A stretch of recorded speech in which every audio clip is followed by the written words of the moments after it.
Morning guys, how you doing? How are we doing? So I've just got in from a run, which is why I look like I do. I'm waiting for my kettle to boil. I'm working from home again today. I'm not officially back in the office until Monday. But while I was running this morning, I had, as you do, I think, when most people are out running, I had a load of stuff going on in my head.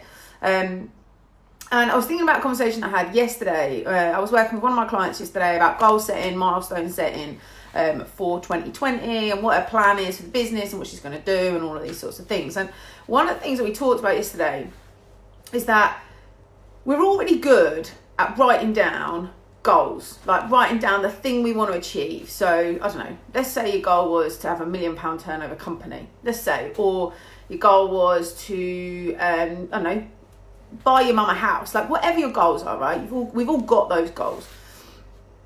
I think what happens a lot of the time is we write down goals because we feel like we have to, we feel like we should because other people are doing it. But we don't always believe them.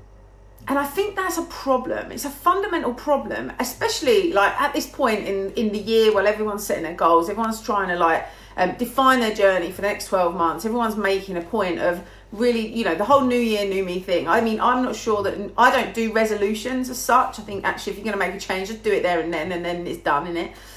Rather than wait until the 1st of January. But that, not everybody works like that, and that's fine.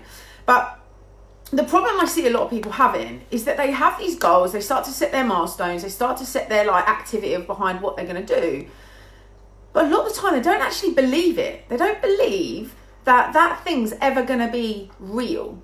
They don't believe that they deserve that thing, and they don't believe that they are capable of achieving that thing. Now, the problem with that is if you've got no self-belief, if you don't believe that what you are bringing to the table has value to other human beings who are willing to pay for it, then ultimately you are shooting yourself in the foot, because if you don't believe that you can do it, then you're not going to convince anyone else on the planet that you can do it for them. Does that make sense?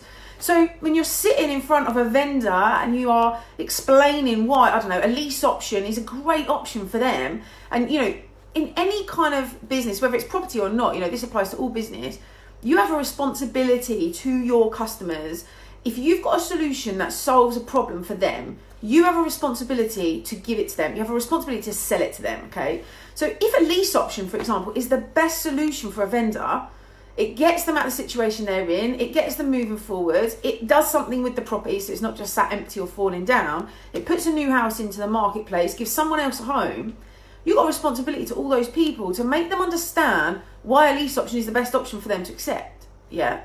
So it all comes back, though, to you believing in yourself that those things are actually valid solutions.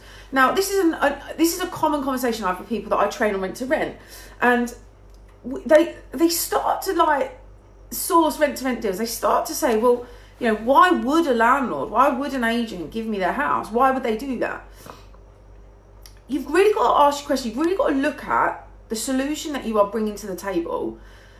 And you've really got to understand the benefits of why and how that solution is better for your client than anything else. You have to genuinely believe that your solution is the best solution for that client. Otherwise, A, it's unethical for you to sell it to them. And B, if you don't sell it to them and it is their best solution, then you're actually doing them a misservice. Or disservice? Misservice? Disservice? I'm not sure which one that is. I think it's disservice. Can't remember. Anyway, so this goes with goal setting for yourself. It goes with the solution you're offering to the marketplace. It goes to how you serve and solve for your clients. It goes with everything.